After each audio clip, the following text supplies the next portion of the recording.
Lideramos el camino de la opinión pública y buscamos que la cultura del debate alcance consensos y soluciones a los problemas de nuestro país.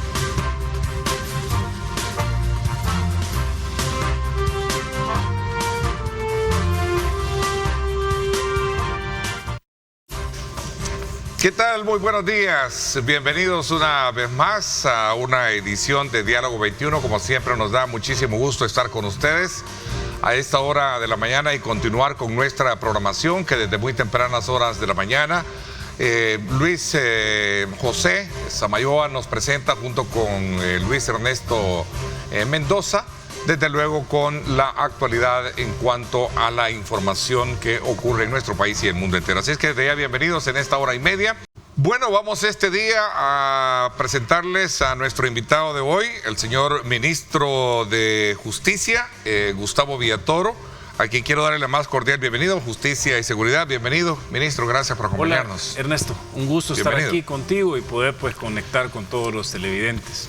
Bueno, vamos a tener desde luego una valoración, un balance de las actividades recientes últimas de vacaciones, pero también enmarcadas en el contexto del cumplimiento de los 2 años del régimen de excepción, ministro, que creo que es un punto elemental que nos llegue de alguna manera a poder entender que ha sido de manera muy importante la ejecución de esta herramienta jurídica como parte del complemento de los planes de seguridad y que sin duda alguna representan también el hecho de tener a un país diferente a como lo teníamos anteriormente, ¿no? Sí, yo creo que efectivamente, Ernesto, es válido poder hacer una valoración y una revisión justo cuando durante la Semana Santa se cumplieron los 2 años de régimen de excepción, el 27 de marzo del 2024, y obviamente para nosotros como Gabinete de Seguridad, y lo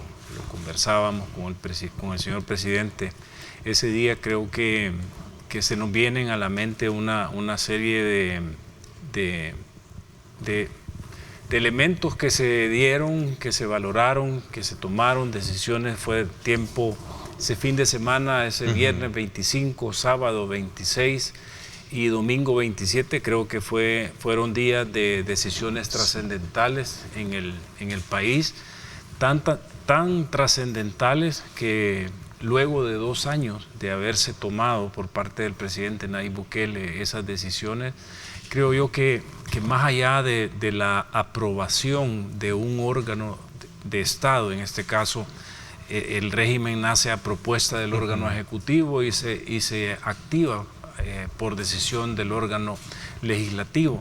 Pero creo que en todos estos 2 años también se sometió al mayor referéndum que puede haberse sometido a una política de 2 órganos de Estado, el legislativo y el ejecutivo, que fue la respuesta contundente también de parte de la ciudadanía el 4 de febrero, donde ese régimen de excepción que irónicamente para 6.3 millones de salvadoreños significaba una sustitución de vivir en un régimen, bajo un régimen terrorista, a vivir bajo un régimen de un Estado de Derecho, ese que tiene la capacidad de dar seguridad, de devolver la esperanza, pero no solo la seguridad física, la seguridad de moverse, sino también esa seguridad emocional. Yo creo que esto poco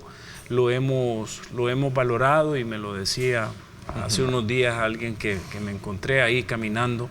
Me decía, mire, yo les agradezco a ustedes y al presidente, no solo por el tema de la seguridad y el tema de las libertades, me dijo. Creo que ustedes no han valorado esa seguridad emocional que nosotros ahora como salvadoreños vivimos, porque imagínese la zozobra de estar en una colonia controlada por esos pandilleros y no saber qué es lo que puede ocurrir. Y eso es todas las noches y todos los días. Y ahora yo la seguridad emocional con la que ahora vivo es completamente diferente. y les agradezco a ustedes y al señor presidente, por favor, se lo traslada. Yo creo que es parte de lo que tú mencionabas, eso, ¿no? Ernesto, de toda esa transformación, a pesar de que sí fueron decisiones difíciles, y al final también se demuestra, y el presidente Nayib Bukele le demuestra, no solo a los salvadoreños, sino que al mundo, que el problema que vivíamos y que todos los que venían decían que era un imposible, que no se podía resolver, era un problema que sí tenía solución. Que sí tenía solución, y era un tema de decisiones. Era un tema de vinculaciones y de preferencias de los gobiernos anteriores, de mantener sometida a la población bajo un estado criminal paralelo para que las portadas fueran de sangre, de muerte, y ellos libremente poder meter política mano en los tiempos, en política los tiempos cuentan, ¿no? Y era justo el momento para hacerlo. Claro, es que por eso digo, ahora en estos 2 años de régimen creo que hemos, no solo como ciudadanos, hemos disfrutado de esa libertad, sino que también nos permite entender la importancia de la seguridad para la trascendencia de otras situaciones como el turismo. Es que era impensable cómo no poder resolver un problema de seguridad teniendo un nicho de 3 millones de salvadoreños fuera de El Salvador, que naturalmente eran nuestros turistas. Y que no venían precisamente, o si venían con el miedo y no salían. Con el miedo, pero no podían. Imagínate ahora, solo en este periodo vacacional ha habido una visita de más de 4 millones entre sitios públicos y sitios privados. Hemos mantenido un crecimiento constante de la afluencia de turistas. Pero volviendo al punto, Ernesto, del régimen de excepción, creo yo que era un tema de decisiones. Cuando el presidente menciona que cualquier país es entre 10 y 1000 veces más grande que cualquier organización criminal. ¿Ya? El hecho de no querer tomar decisiones es porque o existe una vinculación con ellos, con el crimen organizado, o es que definitivamente está sentado ese gobernante en una silla equivocada. Pero por lo visto a muchos organismos internacionales y algunos que se llaman países amigos, como que les divierte esto de llamar a algunos países que viven en estados de derecho, que son democráticos, pero que cuando sus gobiernos llegan al poder le dan la espalda a esa burocracia. Es que darle la espalda al pueblo es darle la espalda a la burocracia, porque a la democracia, porque al final, ¿qué es la democracia? Entonces, creo que estas transformaciones que lo estamos viviendo, y creo que tenemos que vivirla, tenemos que entenderla, porque incluso a veces como funcionarios, cuando salimos del país, estamos acostumbrados, como el presidente mencionaba en el discurso del mes de septiembre, el año pasado, decía, ya no somos los últimos de la fila, ya no estamos en los últimos posiciones de pupitre dentro del salón de clase, ahora estamos al frente, estamos viendo cómo este modelo que implementa el presidente Nayib Bukele está llamando la atención de muchos países, pero más allá de los países, esta es una revolución que viene desde las sociedades, desde los ciudadanos. Imagínate, tienes solo en América Latina, tú tienes más de 660 millones de ciudadanos sometidos de alguna manera y bajo el nombre que le llamen al crimen organizado en esos países. Ves das una mirada hacia el sur y te das cuenta de las condiciones en las que están. Ves hacia el norte, también te das cuenta de las situaciones que están pasando, que no son normales, que hay un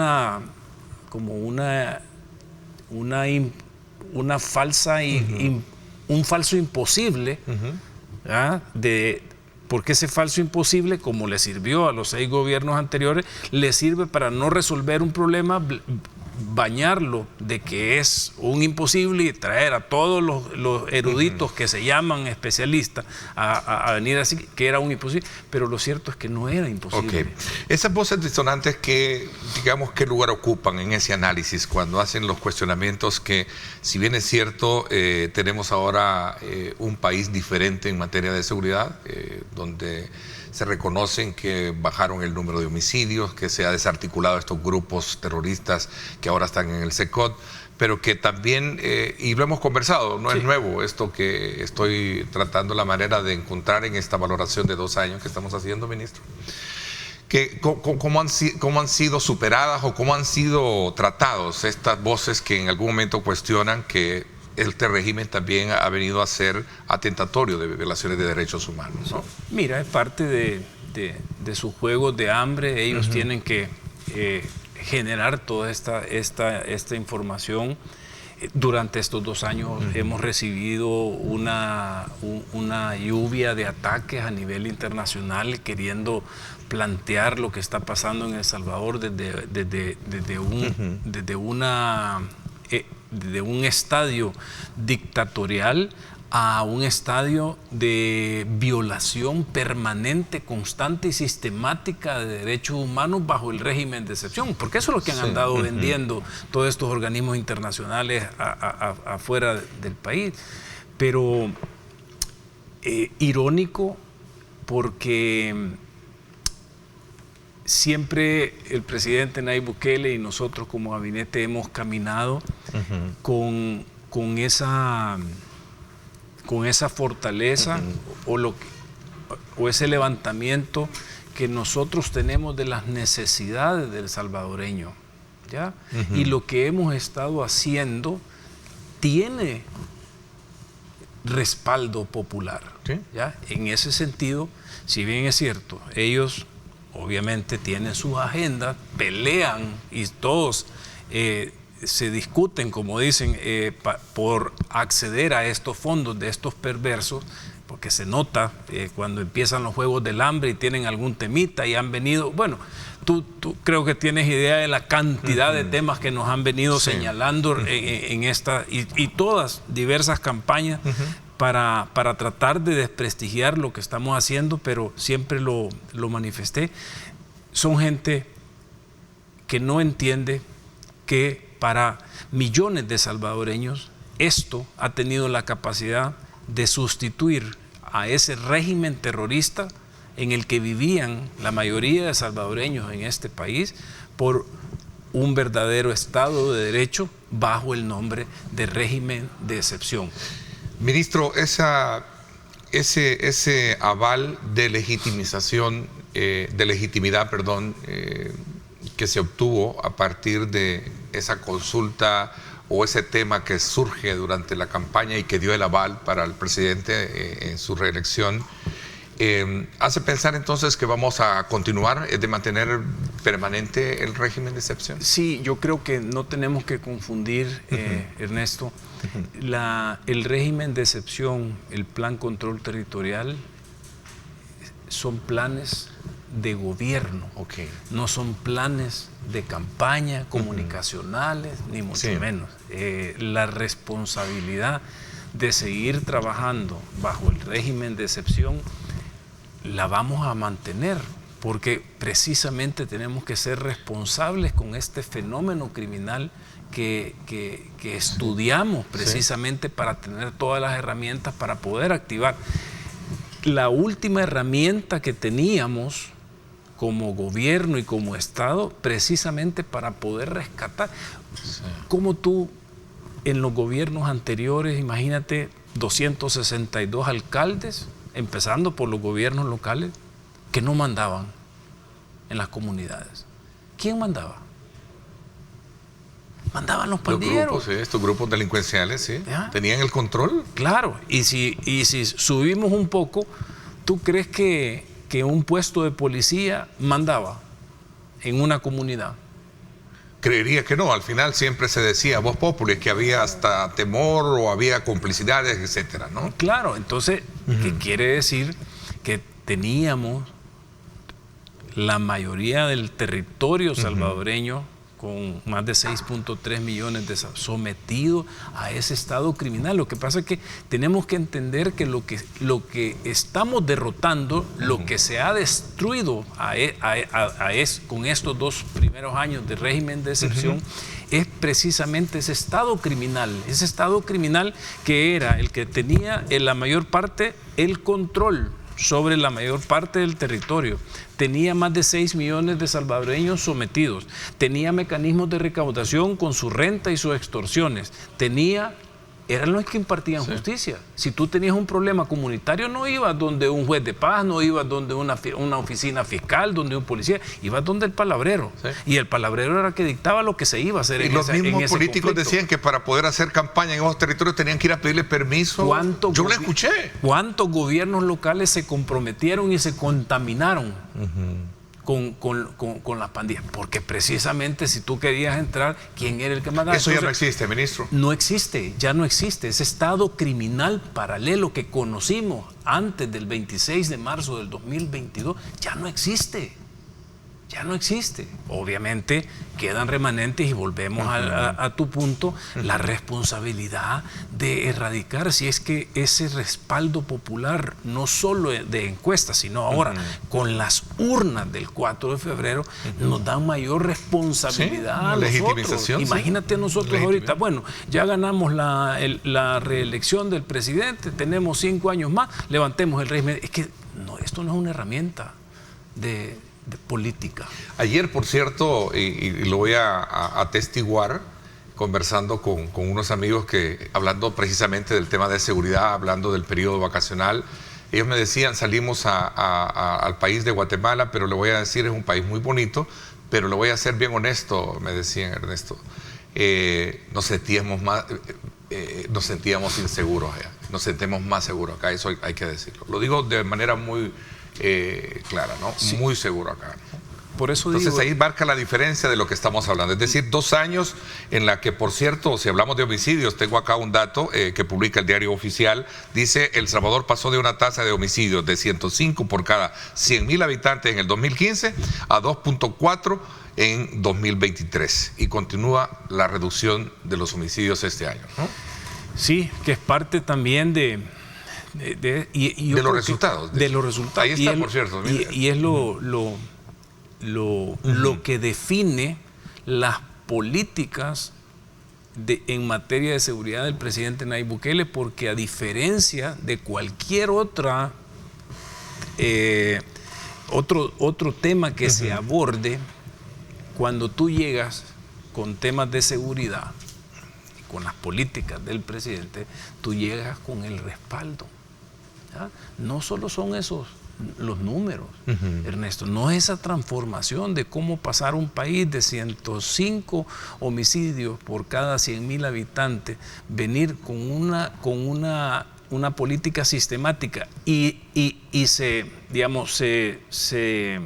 se dispara o se atomiza con la activación del régimen de excepción. Yo recuerdo precisamente en los primeros 9 meses de régimen de excepción durante el año 2022 versus 2021, que fueron 1.142 homicidios, si no me falla la memoria, o 1.146, reducirlo a 494 con solo 9 meses, ya creo que nos iba dando un panorama del año 2023 que íbamos a tener.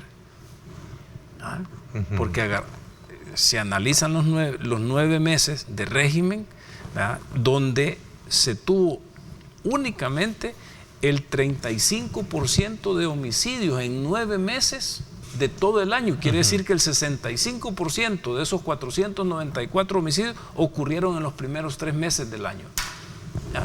Entonces, imagínate los datos que damos a principios de enero respecto de esa tasa homicida del país del 2023, 2.4.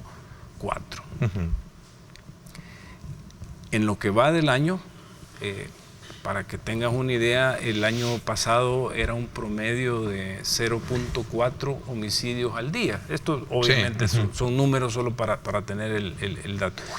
Y eso nos generó esa tasa de 2.5 sobre 100.000. En lo que va del año, ese porcentaje de homicidios diarios está en 0.3.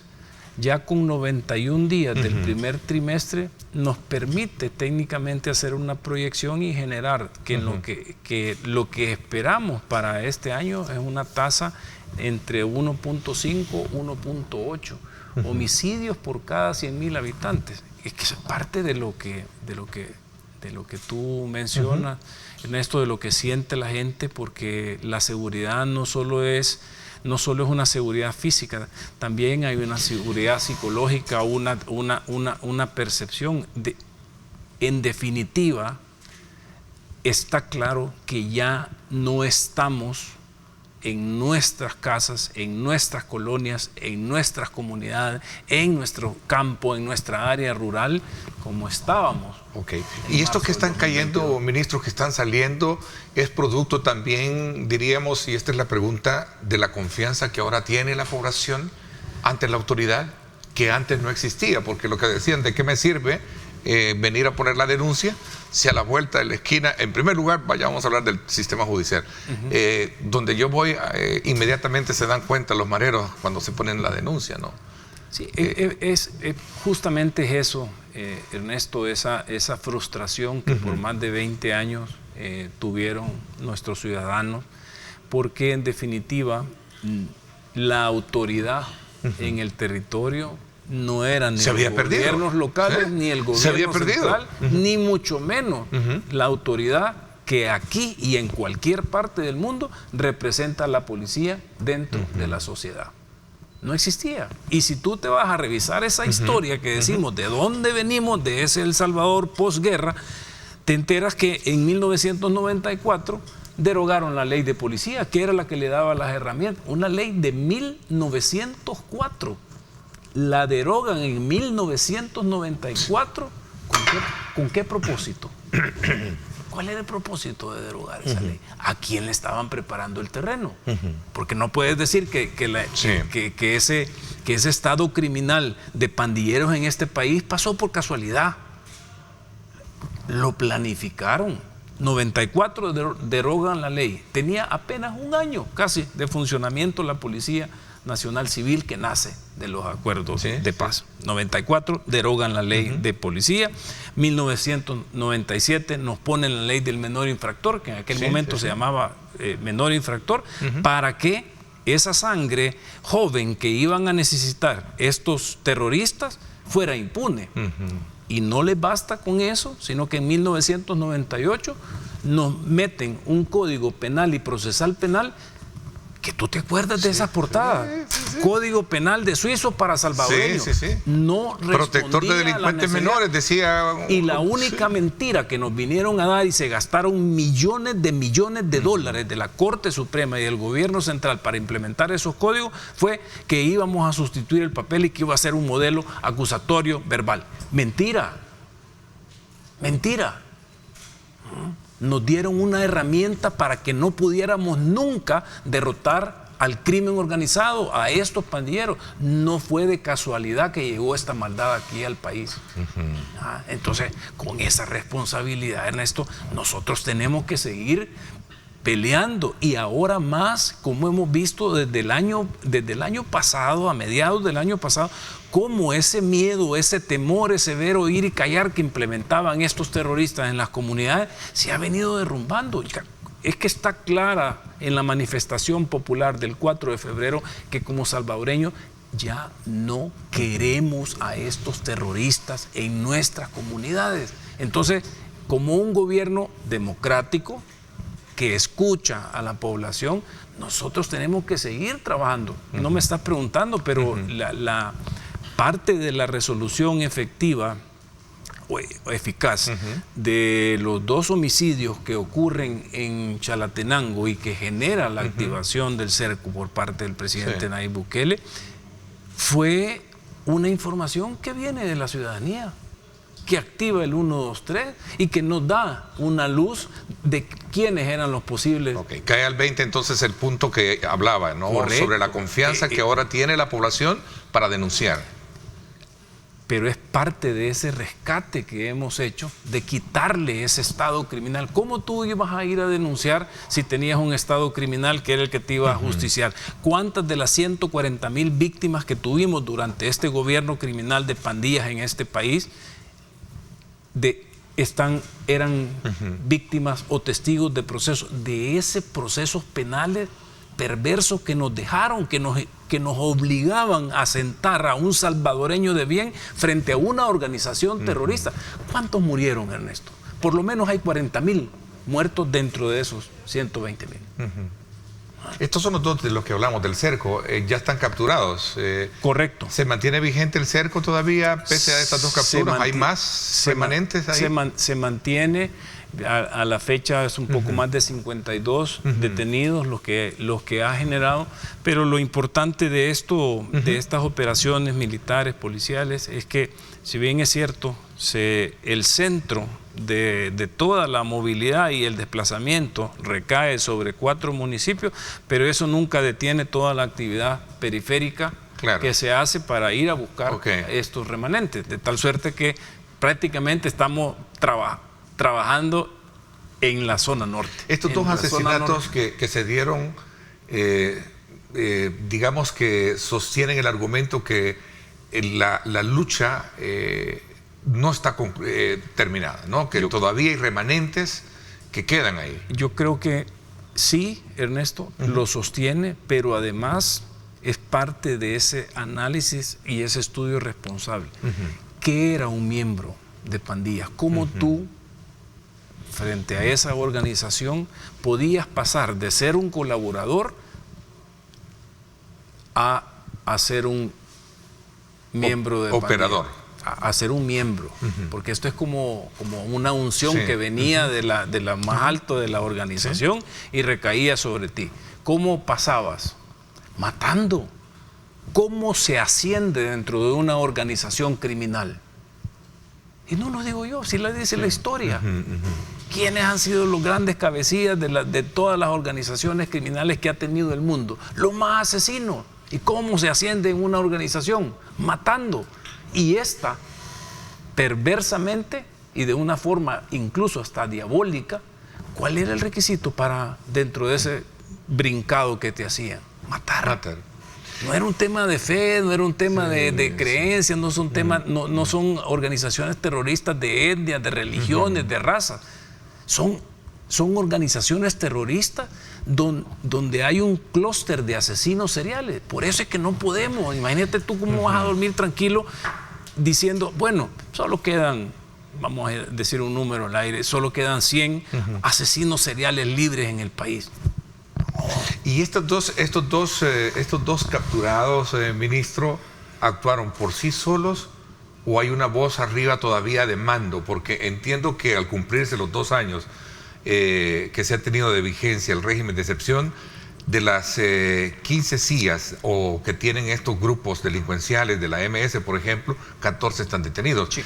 Estos 2 detenidos en el cerco tras estos asesinatos en Chalatenango, ¿actuaron por sí solos o con una voz de mando? No, es parte de esos remanentes y de ese trabajo que se tiene que seguir haciendo. Ellos, por su naturaleza y por su esencia, no van bien difícil que no muestren esa violencia o esa actividad criminal que los caracterizaba hasta hace apenas 2 años. Esto no es un tema que viene de una instrucción que reciben de un cabecilla o de un palabrero, no. Esto básicamente es un trabajo, una actividad propia del ser de ellos violento, de esa activación de remanente, que es la que responsablemente se anda haciendo. Solo para, antes de cerrar, Ernesto, para que sepa, solo en esta Semana Santa, en conjunto con Fuerza Armada y Policía, se detuvieron 177 pandilleros.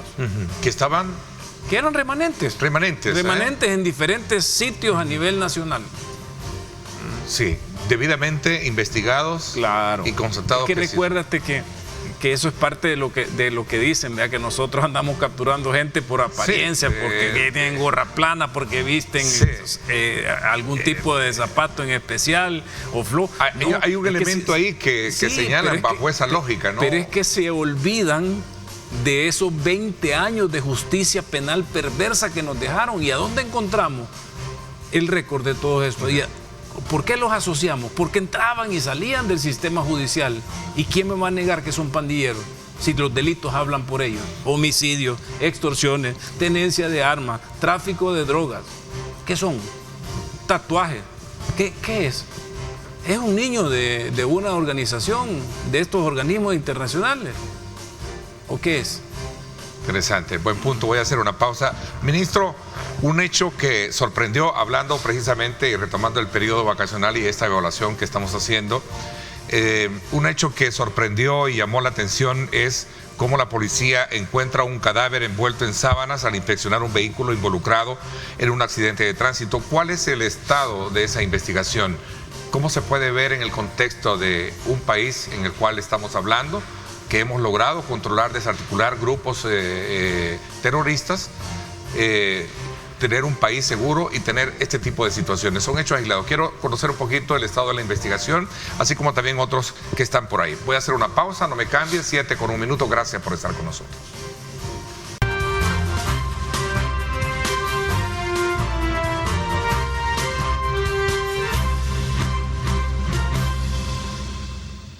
Bien, gracias nuevamente por estar con nosotros. Esta mañana continuamos nuestra conversación con el ministro de Justicia y Seguridad, Gustavo Villatoro, quien precisamente nos ha dado valoraciones importantes en cuanto al cumplimiento de los 2 años del régimen de excepción y toda la articulación que hay precisamente con otra política de seguridad del gobierno, que es el control territorial, y otros elementos importantes que hemos logrado identificar en esta primera etapa de la conversación, como es toda esa estructura o ese andamiaje legal que se vino procreando, ¿verdad?, para darle hasta cierto punto salvedad o licencia a jóvenes, niños, ¿verdad?, para poder actuar de manera delincuencial, ¿verdad? A ver, decía de que en el caso del cerco que se tiene en el sector norte del país, que no, estos actuaron solos, no hay ya esa conexión que antes se decía, venían precisamente de aquellos que estaban en las cárceles y que salían, todo eso se puede borrar entonces en este momento y decir que estos actuaron por sí solos, ¿no? Claro, okay. Es parte de esos referentes. A ver, ¿cuál es el estado de la investigación que tiene este acontecimiento que sorprendió a todos durante la semana de vacaciones? Y es que la policía encuentra un cadáver envuelto en sábanas al inspeccionar un vehículo involucrado en un accidente. Sí, mira, en esto, para no alterar lo que se está haciendo dentro de la investigación, pero te puedo compartir algunos elementos. La persona que llevaba el cadáver y que tiene el accidente iba tomada. Estaba bajo los efectos del alcohol. Eso permite generar obviamente una duda razonable y empezar a generar toda una actividad policial en torno a, ¿dónde ocurrió esto? Porque lo que teníamos era un cuerpo envuelto en sábana con una vainilla de un calibre específico de arma de fuego. Y ahí es donde empieza a trabajarse, activarse toda la parte de inteligencia e investigación de la policía y logramos ubicar la casa donde habían estado las 2 personas departiendo. Es decir, el trasfondo que hay detrás de ese homicidio tiene una relación con el tema de bebidas alcohólicas. Está relacionado con el alcohol.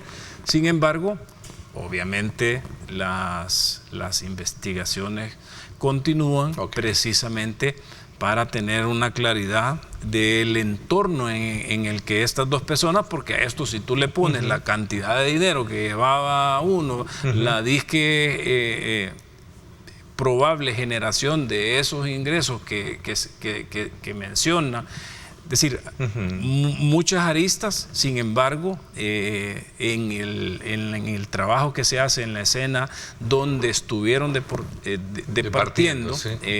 se encuentra el arma de fuego. Ambos eran amigos, entonces. Personas que se conocían. Se conocían. Correcto, correcto. Ok, no quiero adentrarme para no entorpecer más allá de la investigación, pero creo que... Sí, no, pero es importante que esto, digamos, no aparece dentro de un patrón delincuencial per se, ni mucho menos dentro de un patrón de estos asesinos seriales. No podemos concluir que esto tiene que ver precisamente con este tema de más ahorita, a este momento, hay una relación directa con el alcohol, con la ingesta, personas que se conocían. Encontramos la vainilla, el arma de fuego, la escena donde fue el hecho, la evidencia, y todo eso es lo que se está trabajando, pero eso es parte de esa responsabilidad, Ernesto, que día con día hacemos como gabinete, donde también desde que se activó el régimen de excepción contamos con la presidencia, con la presencia del presidente Nayib Bukele, juntos los 5 generamos.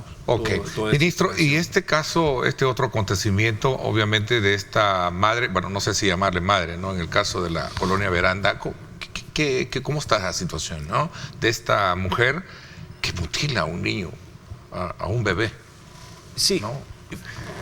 Eso casualmente también se da el día sábado que tenemos nosotros, amanecemos con este evento del que llevaba el cadáver envuelto en sábanas en el vehículo y que tiene un accidente. Luego también empezamos a generar una información y unas primeras inspecciones en verandas donde había una placenta y una parte de una extremidad en la planta de tratamiento. Eso genera toda una actividad policial de cierre, y en las 24 horas luego de cerrado, pues damos con la madre responsable de ese evento, de ese parto. Ella da a luz, ¿ya? Y luego mutila o asesina a su hijo. Es decir, es algo que humanamente creo que no... Hasta para describirlo, ¿no? Y mencionarlo, me cuesta a mí. No nos cabe, y obviamente se trabajó, ella trabajaba en esa vivienda donde mató a su hijo. Pero también esto hay que aclararlo, porque parte de todas estos que andan luchando por ese dinero maldito de esos organismos internacionales que pagan para que pinten este país de una forma diferente. Si tú te acuerdas, se genera un rumor que se hace noticia de que había desaparecido un niño y que la policía andaba al principio se manejó así de esa manera. Claro, pero ya hoy no solo es que desapareció y que tenemos una captura, sino que ese desaparecido es un niño X, ¿ya? Que también genera una preocupación. Lo que hay que aclarar es que ese niño era hijo de alguien de la responsable. Que este tipo de personas estamos claros y conscientes como sociedad, como gobierno y Estado, que no vamos a permitir ni a tolerarles que vivan en nuestra sociedad. Tenemos que llegar, extraerla y someterla al sistema de justicia, y que se vaya a podrir a la cárcel, ¿ya? Porque no podemos, ya estamos como sociedad, creo que llegamos al máximo de nuestra capacidad de aguante, teniendo estos 20 años con este gobierno paralelo de asesinos seriales que tuvimos, temas de homicidio, temas de venta de droga, temas de ataques a la libertad sexual, temas de utilización de menores y mujeres o tercera edad o mujeres para fines criminales. Creo que esto está claro que es lo que no vamos a tolerar en este nuevo El Salvador que estamos ¿Hay una agenda y un interés por empañar todo esto a su criterio? Claro, imagínate. ¿No te acuerdas para la tregua que hizo Mauricio Funes con estos grupos, que vinieron organismos supranacionales a avalar lo que se estaba haciendo acá ¿En detrimento de quién? ¿Y a ellos quiénes los eligió? Como dijo el presidente en un discurso. ¿Qué pueblo eligió a esos que vinieron a decirnos acá que lo que se estaba haciendo era lo correcto y que sí, que había que generar un reconocimiento a estas pandillas y que eran y que las pandillas habían nacido por una respuesta a una disfunción de la sociedad salvadoreña? No es cierto, no es cierto. O sea, para empezar, esos terroristas no nacieron aquí en El Salvador. O sea, ese grupo criminal terrorista no nació aquí en el país. Es una exportación directa de otra degeneración de actividad criminal cultural, ¿ya? Que a nosotros nos tocó aguantar lo más crudo y violento de estas organizaciones terroristas, sí, pero también por dicha y por la valentía y la firmeza del presidente Nayib Bukele, también nos tocó resolver ese problema y dejar de andar de mendigo. Mira, 30 años en que muchos servidores o funcionarios públicos en materia de seguridad, desde directores de policía a ministros de seguridad y todo el entorno alrededor de la seguridad, fueron a poner cara de mendigo cuando salían o cuando venían visitas extranjeras. ¿Por qué nadie asumió, como lo hizo el presidente Nayib Bukele, y resolvió este problema con salvadoreños?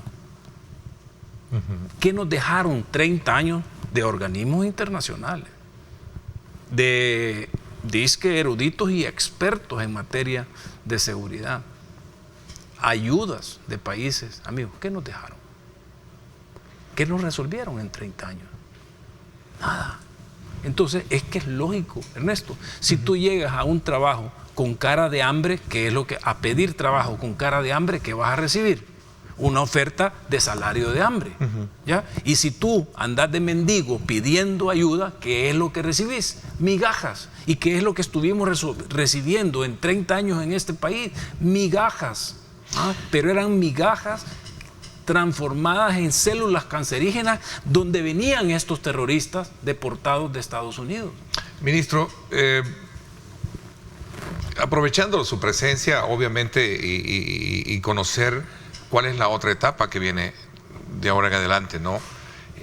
Para cerrar un poco el ciclo, esto también de muertes, 2 puntos elementales que me gustaría conocer: cuál es el estado de la investigación también de un suicidio que reporta la Fuerza Armada, de un soldado, por ejemplo, qué información se tiene.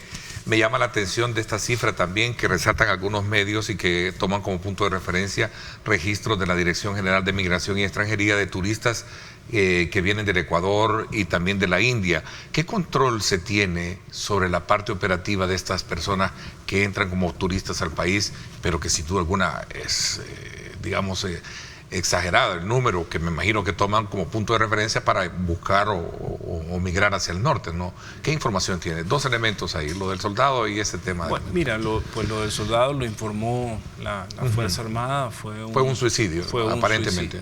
No aparentemente, sí. Toda la escena estaba clara de suicidio. No obstante, pues, obviamente ante cualquier hecho siempre hay una investigación en esto, pero eso es lo que tenemos a este momento. Parte ya del trabajo que se termine en la autopsia y todos los análisis, pero eso es lo que hay. Creo que es lamentable que cualquier salvadoreño tome la decisión de suicidarse.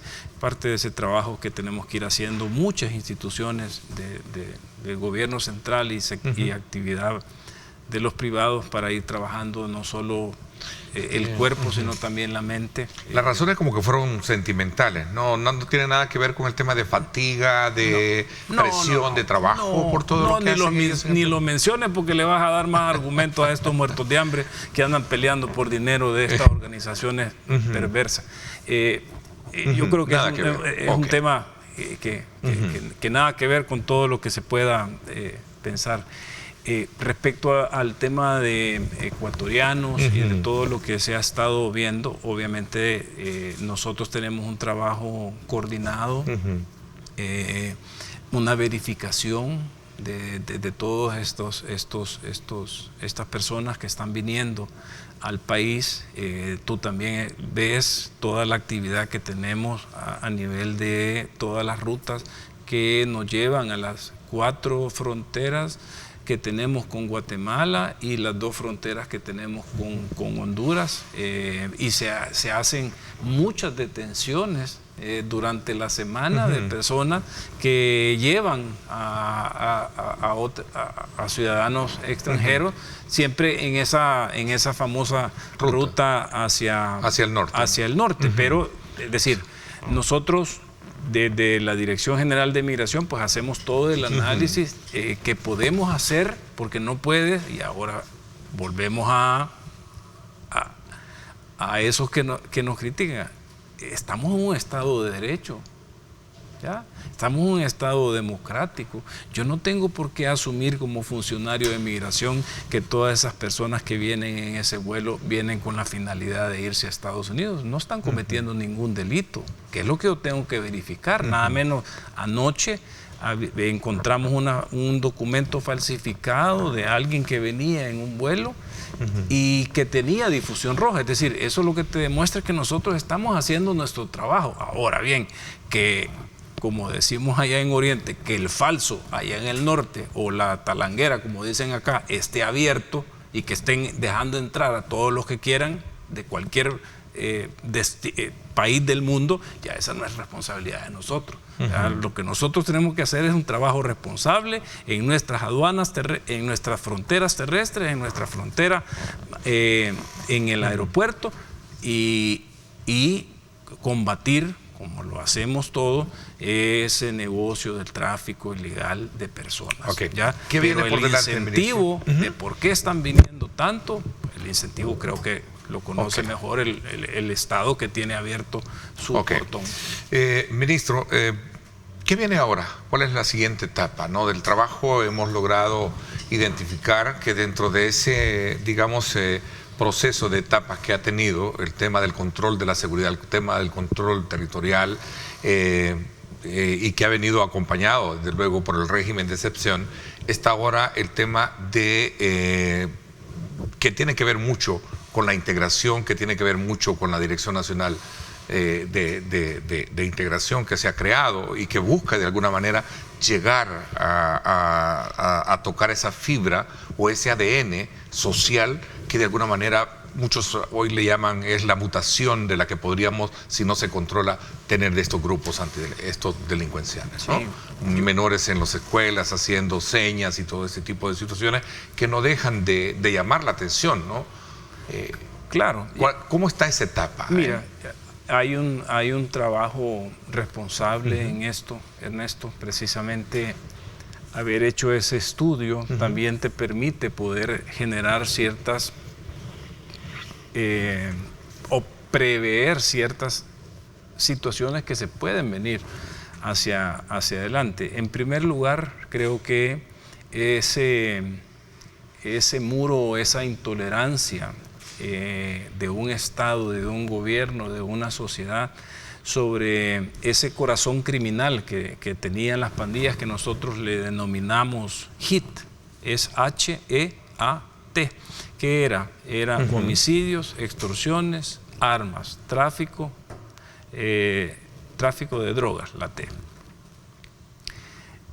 En esos 4 delitos tú vas a encontrar todo un andamiaje legal y unas reformas que se tienen que trabajar precisamente para que se note que hay una intolerancia en ese grupo de delitos. Pero adicionalmente,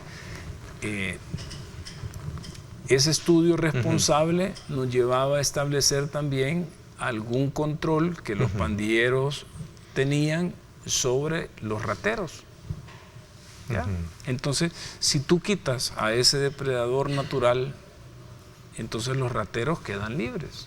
¿Ya? Por eso ahora tú entiendes por qué mucha respuesta y mucha actividad policial en estos 2 años de régimen en los temas de robos dentro de unidades de transporte colectivo, de hurtos, se visualizan más. Esa respuesta pronta, efectiva, porque precisamente estaba dentro de los análisis es decir, todos estos remanentes o alguna expresión de violencia criminal de estos remanentes que van quedando, que ya no están conectados a ese gobierno criminal paralelo, todo eso está dentro del estudio, pero también está dentro del estudio el fenómeno de delitos patrimoniales. Sin embargo, esa respuesta y esa actividad policial en conjunto con la Fuerza Armada es la que ha generado disminuciones también.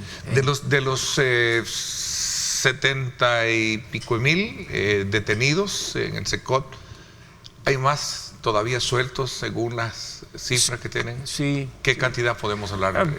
Podemos hablar de que faltan por capturar.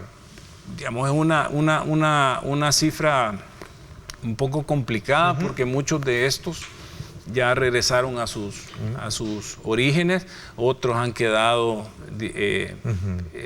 con sus hombis aquí en Guatemala, en Belice, en México, en Estados Unidos, que obviamente... En España se habló de la captura de un pandillero, ¿no? También en España, no sé. Sí, que había salido del país, creo que el último registro, se fue para Ecuador como en el 2014, desde mucho antes de todo eso. Sin embargo, no quiere decir que no era pandillero, porque sí era pandillero, ahí estamos claros. Ahí está, por cierto, esa es parte de la imagen de la detención que se hizo en España, ¿no? Correcto, que nos llamaba la atención porque venía, o sea, su vuelo fue Ecuador-Madrid. Ya, Quito, Madrid. Ministro, a 2 años del régimen de excepción y los resultados de los cuales hemos hablado y ponderado, ¿satisfecho? ¿Falta todavía? Creo que satisfechos, Ernesto. Obviamente este trabajo es constante, ya, si bien es cierto, hay un gran avance en la derrota o en la anulación de estos grupos terroristas que nos gobernaron en los últimos 20 años, pero también, digamos, hay otras manifestaciones, hay otras amenazas en el entorno, no solo regional, sino que del continente y del mundo. Creo que esto es un trabajo permanente en el que tenemos que seguir y obviamente eso es lo que estamos haciendo, revisando todo eso. Ya ves lo importante de hacer una ingeniería inversa y detectar todos los cambios que se hicieron para llegar a El Salvador que nosotros recibimos en el 2019. Entonces, esa misma revisión hacia atrás es la que tenemos que ir haciendo para ir desactivando todas esas perversidades que nos dejaron en leyes y poder tener leyes que realmente nos den las herramientas como gobierno, como Estado y como sociedad para que este fenómeno o algo parecido a este fenómeno de pandilla no se repita en este país. Ministro, el tiempo se me fue, me quedo todavía con el sabor a seguir haciendo esos análisis importantes. Quiero agradecer y reconocer en usted siempre la apertura que ha tenido para este medio de comunicación, para este servidor, para este programa, poder abrir el espacio y poder discutir de estos y analizar estos temas que hemos tratado. Le agradezco muchísimo. No, gracias Ernesto, y siempre es un gusto estar aquí y contigo y poder en este mismo espacio poder disfrutar esta democracia donde hay voces disidentes, pero también, gracias a Dios, hay más de un 97% de voces que nos apoyan, que apoyan las políticas del presidente y a ellos nos debemos. Así es, muchísimas gracias, le agradezco.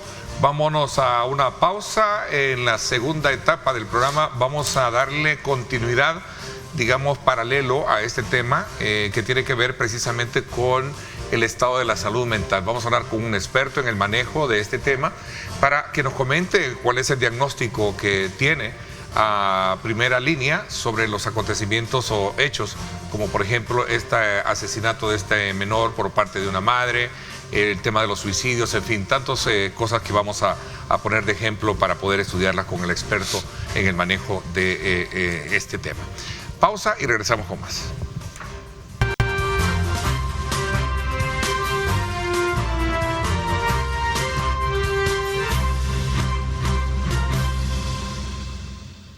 Gracias, Luis Ernesto Mendoza, por esa importante información en este avance que nos da de información. Vamos inmediatamente a la segunda parte del programa para poder concatenar también parte de los elementos tratados anteriormente con el ministro de Seguridad sobre este tema que tiene que ver precisamente con los suicidios, aspectos que tienen que ver con la intolerancia y otros factores que de alguna manera provocan pensar qué está pasando en nuestra sociedad.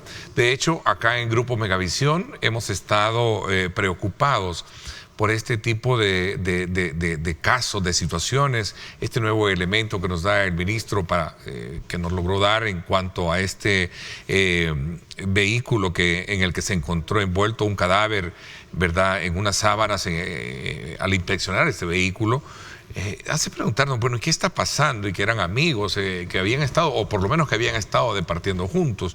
En fin, quiero darle la más cordial bienvenida al médico naturópata, especialista en el manejo de estrés, el doctor Wilfredo Martínez. Gracias por acompañarnos. ¿Cómo estás? Un gusto, Ernesto. Gracias, Ernesto. Y por supuesto, un gusto estar contigo y la audiencia de Canal 21. Y creo que es un interesante tema el que has puesto en agenda, porque creo que es muy coyuntural por lo que estamos viviendo. Gracias por la invitación. Espero que saquemos las mejores lecturas y sobre todo también las mejores recomendaciones, porque te entendería yo que todo esto traza un eje de muchas preguntas que van desde, bueno, ¿qué está pasando en la sociedad? ¿Qué se está haciendo? ¿Por qué se está generando ese tipo de situaciones? Voy a sumar y voy a comenzar primero. Una madre que mutila a su bebé, ¿no? Sí. Solo para citar un ejemplo. Sí, sí. Y como casos que te comentaba fuera de cámara, fuera del país, por supuesto, pero indica el estado mental en el que mucha gente se encuentra, como lo que pasa en Bolivia. Estaba leyendo un anuncio de un hombre de 71 años de edad que viola a un niño de 8 meses. Increíble, ¿no? Y como eso, muchas de las demás cosas que pasan en este país. Mira, el equilibrio se ha perdido. Es que eso es todo. El estado mental de la gente ha llegado a un punto en el que el equilibrio social y conductual se perdió. Que de hecho, esa es una de las definiciones que se hacen sobre salud mental, que es un concepto, diría, neutral. Luego le ponemos la buena o mala salud mental, y eso va a depender, por supuesto, de cómo, Ernesto, gestionamos los éxitos y los fracasos. Dependiendo de eso, así va a ser nuestro comportamiento cognitivo, conductual y social. Todo lo que está pasando indica que hay un desequilibrio social, conductual en nuestro medio, y por eso estamos siendo invadidos por tanta información de esta naturaleza. Pero hay un aspecto más, fíjate, que creo que es importante que lo puntuemos. El papel que las redes sociales están jugando al respecto. Wow. Vamos a ver, espérenme, detengámonos un poquito. Esto tiene que ver mucho con el estado, me decía, anímico, emocional, lo que le llamamos comúnmente el estrés. Tengo acá un dato interesante que titula o lo respalda la Organización Mundial de la Salud, que sostiene que es un estado de preocupación o tensión mental generado por una situación difícil. Es decir, el salvadoreño o el ser humano, partamos acá localistamente hablando, tiene, digamos, se mantiene bajo situaciones difíciles. Es una forma en la que reaccionamos al estrés, lo que marca el modo que afecta nuestro bienestar como persona. Exactamente, la forma en que reaccionamos. En otras palabras, el estrés como tal no existe, porque lo que a ti te puede perjudicar o afectar, a otro lo maneja de manera más.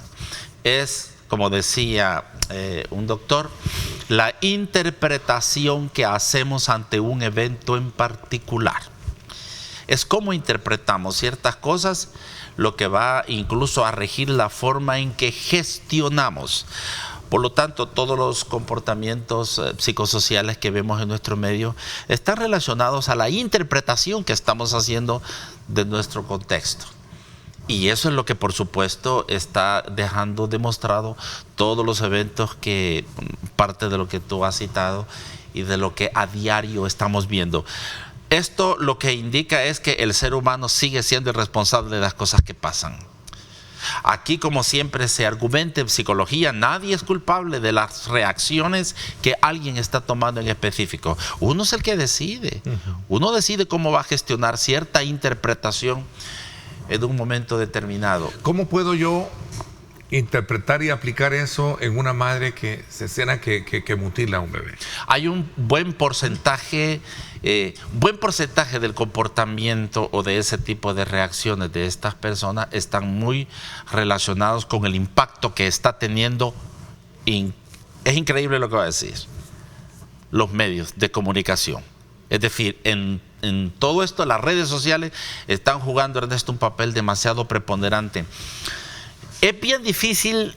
Bueno, es más degenerativo en el tema de redes sociales. Claro. Los medios, hay un autocontrol Claro, también en claro, esto. No voy a eximirme de la responsabilidad que hay, hasta cierto punto. Pero las redes sociales, que ahora ya tocamos el punto que usted me decía. Por favor, Ernesto, si mira, uno se sorprende de ver cuánta información se filtra a través de te dan información sobre cómo hacer muchas cosas. Mira, es que la sociedad está normalizando todo. Es que esto es normal. No, pero es que eso es normal. No, estas cosas son normal. ¿Por qué estamos normalizando todo cuando de hecho hay leyes, cuando hay conceptos y hay preceptos bien definidos sobre cómo debería de ser el comportamiento o la acción o reacción de una persona en un aspecto en particular? Esto que ha pasado con esta señorita, de la que es un comentario de primera plana en la comunicación, indica el caso de Veranda, de la chica de Veranda que pues mutiló a su bebé.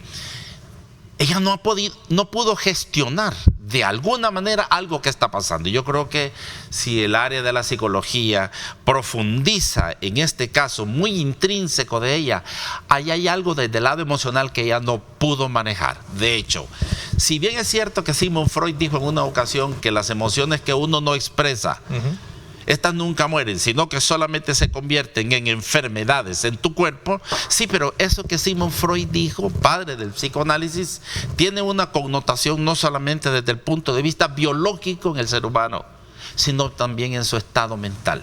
Algo esta muchacha no pudo procesar, algo no pudo gestionar, no encontró la mejor salida para gestionar su inconveniente, su problema. Y el impacto fue ese, acompañado del efecto que tiene también la forma en la que se prolifera mucha información de verdad negativa, Ernesto, a través de las redes sociales. Y bueno, lo estamos viendo incluso en el comportamiento de muchos jóvenes ahora, jóvenes de 7 años que se han quitado la vida simplemente porque el papá exigió en San Francisco Gotera, exigió al niño de 7 años que por favor cumpliera con los deberes que estaban pendientes de cumplir para el siguiente día en la escuela. El niño se ahorcó. O sea, un niño de 7 años se ahorca porque no soporta la presión, según él, del padre exigiéndole que hiciera sus deberes. Y así como eso podemos hablar se dio hoy en el contexto de la vacación, ¿no? Del niño que en el sí, pero la noticia fue franca al decir que era una exigencia académica que estaba teniendo en ese instante. Fueron muchas versiones, de hecho, lo que se dieron. Te cito una de ellas. Hay que ver si realmente eso puede ser. Te cito una de ellas. ¿Qué niño puede tomar una decisión de eso? Ahí viene la influencia del medio, en este caso las redes sociales. Exactamente. De juegos que hablan de...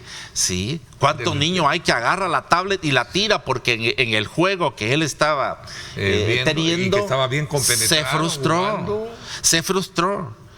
Wow. O aventó el teléfono o insultó a la madre, hizo cualquier cosa. El punto es, no puede gestionar muchas veces el ser humano los aspectos aparentemente negativos. Digo aparentemente porque no existen situaciones negativas aquí. Solo hay maneras de gestionar y de reaccionar y de interpretar los acontecimientos. Esa es la base sobre la que a mí me parece que el Ministerio de Educación debería de también poner la barba en el rol. Los programas de atención, el rol de las instituciones, ¿qué papel deben de tener en este lugar? En este momento de coyuntura, donde, insisto, motivo de preocupación para un medio de comunicación es traer un tema acá, exponerlo y decirle algo está pasando, hay que ponerle atención a eso. El tema de los suicidios, ahí tenemos el caso de un soldado, ¿verdad? Frustración, ¿no? Frustración, no hubo otro camino. Parece ser que hay un problema de sentimientos encontrados en cuanto a una relación amorosa, no lo sé, pero pero tomar esas decisiones, esos son los elementos que en algún momento nos se pregunta. Creo que hoy, esta mañana se conoció también de una noticia de una persona también, creo que a un adulto, que también se suicidó, se quitó la vida. Sí. No sé, es como no sé, me gustaría no que se está preparado de verdad para hacer una buena reacción. 7:43, gracias por estar con nosotros.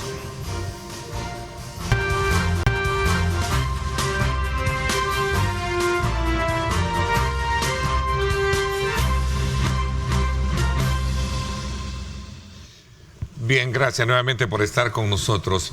Más allá de ver la responsabilidad o, en este caso, el grado de atención que debe de tener estos acontecimientos que hemos puesto sobre la mesa, doctor Martínez, también la pregunta es, ¿qué rol debe de jugar digamos, el gremio de especialistas, de psicólogos en estos momentos coyunturales, ¿no?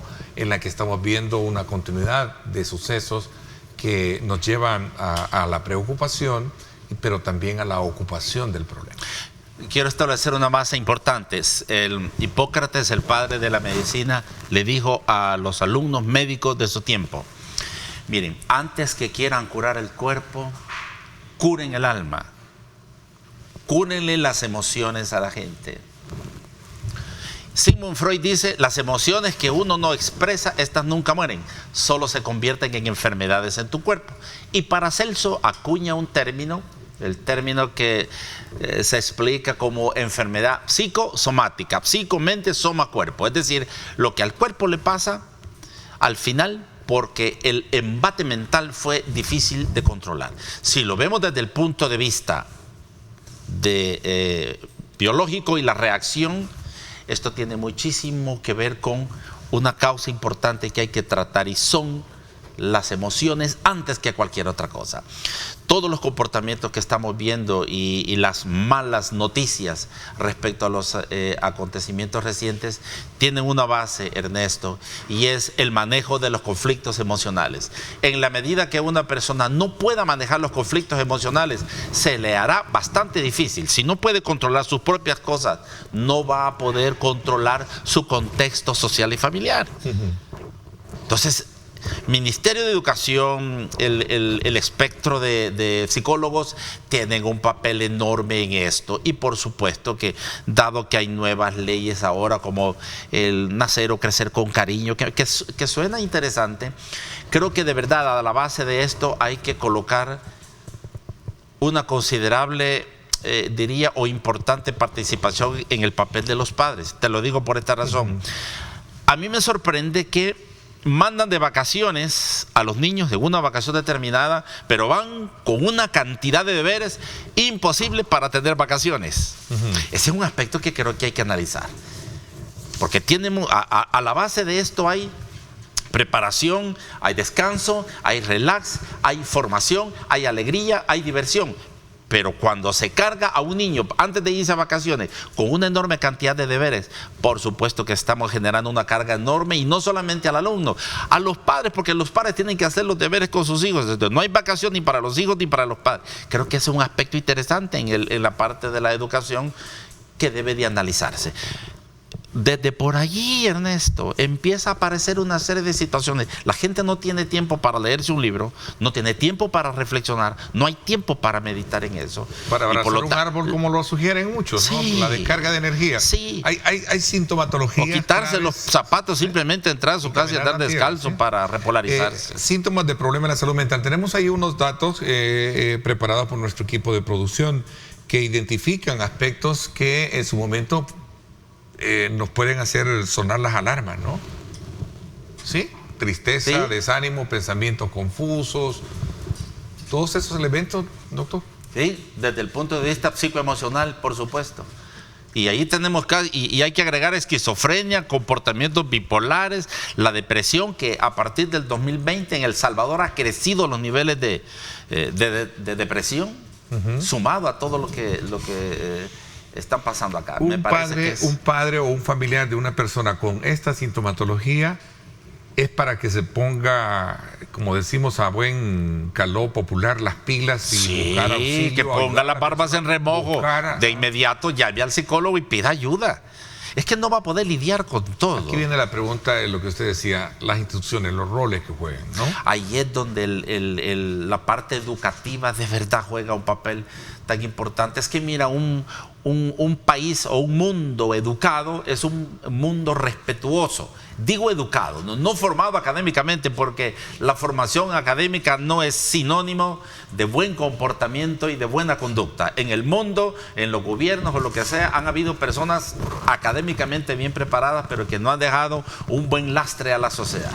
Si hablamos de la educación que viene, por supuesto, desde el seno de la familia, por supuesto que podríamos garantizar una mejor condición en el comportamiento psicosocial de la gente. Pero en la medida que esto no se le preste atención, la mayor preocupación, luchar con el tráfico, trabajar para llegar a tiempo, ganar para comprar la comida, pagar los recibos, agua, luz, teléfono, la casa donde se vive, y a seguir batallando con todo lo demás. O sea, pero el espacio para la formación personal, para el desarrollo personal, no hay. Creo que desde allí se debe de contextualizar muy bien todo lo que está pasando y ver de qué manera se le busca una solución por esa vía. ¿Logra en el portafolio de atención médica pública o privada ver un rol importante para atender este momento de país? Es decir, programas... no los veo y no los logro identificar. Realmente muy poco en esto. Muy poco. Todavía se sigue viendo comportamientos de intolerancia, mala educación, falta de consideración, comportamiento agresivo.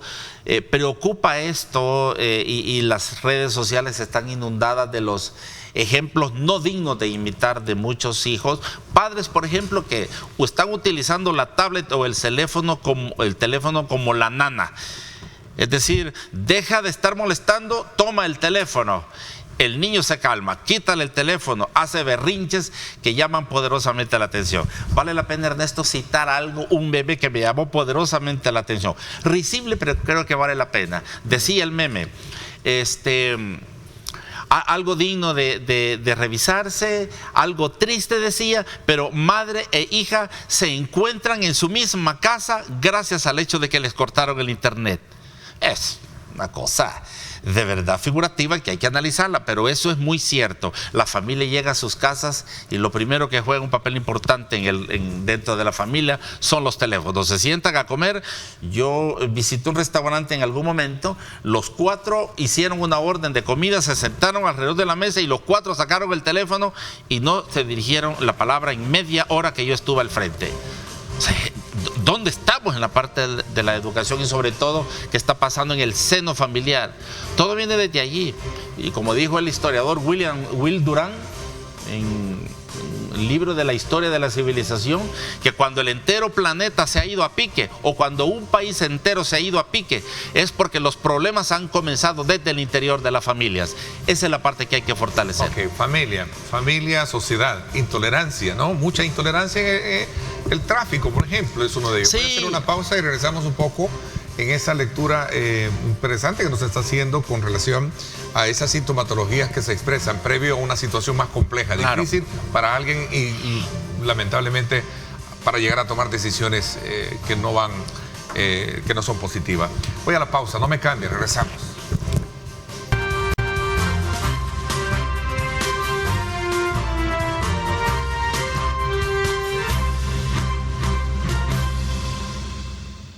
Bueno, gracias nuevamente por estar con nosotros a esta hora de la mañana. Sin duda alguna hay elementos de juicio hoy en día para saber que es una sociedad que la tenemos alterada.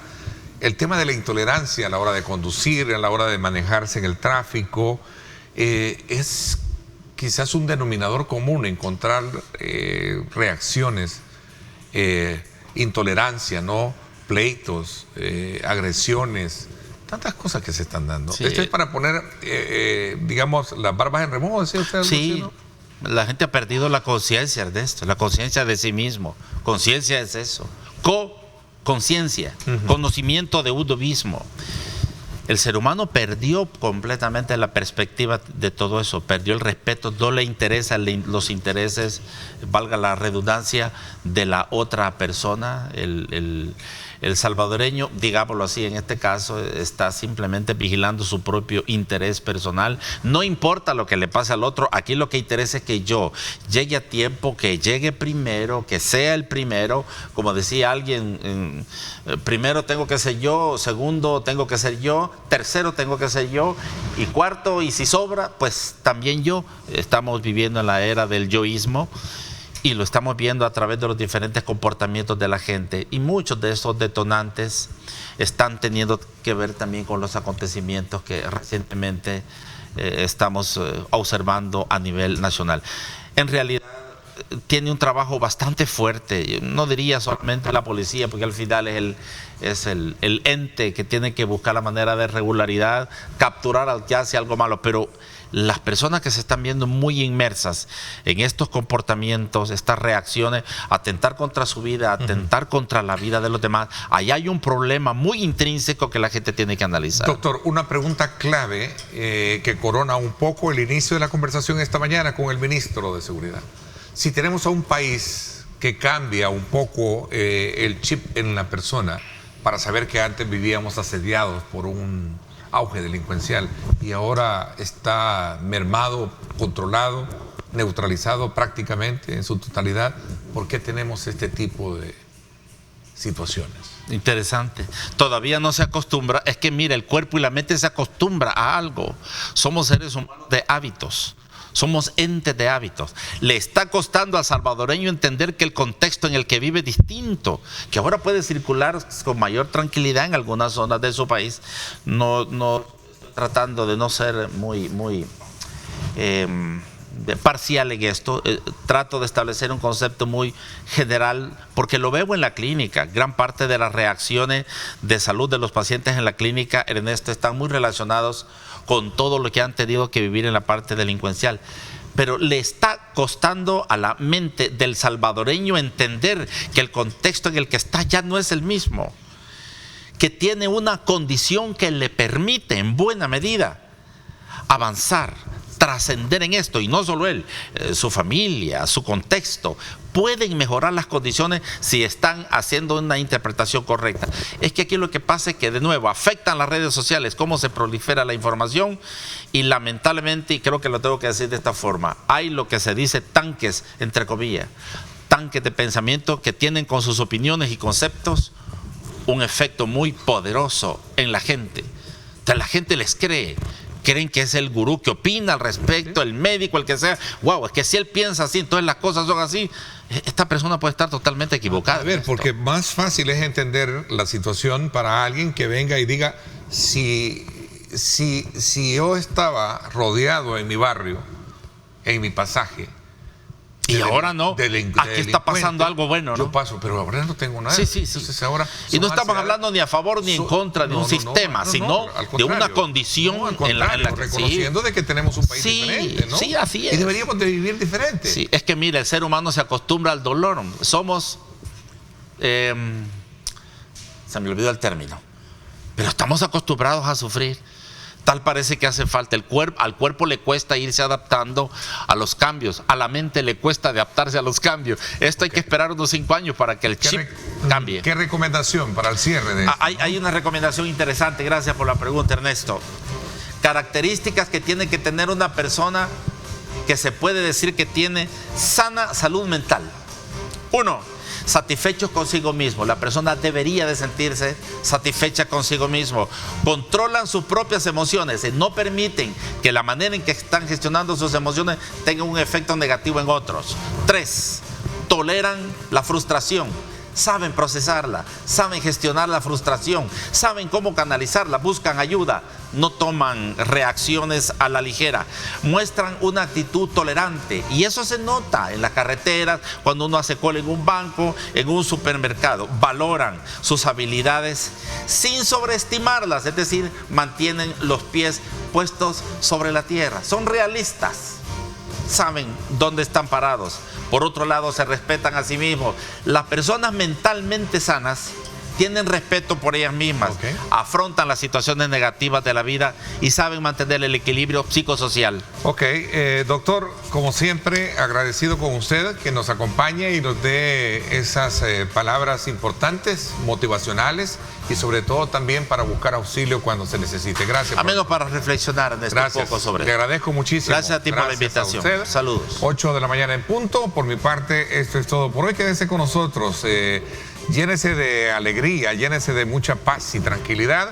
Quédese con nosotros. Arriba Mi Gente viene cargado con energía positiva para que usted pase una buena mañana. Gracias, pásenla bien y como siempre también recuerden lo más importante, amar a Dios sobre todas las cosas.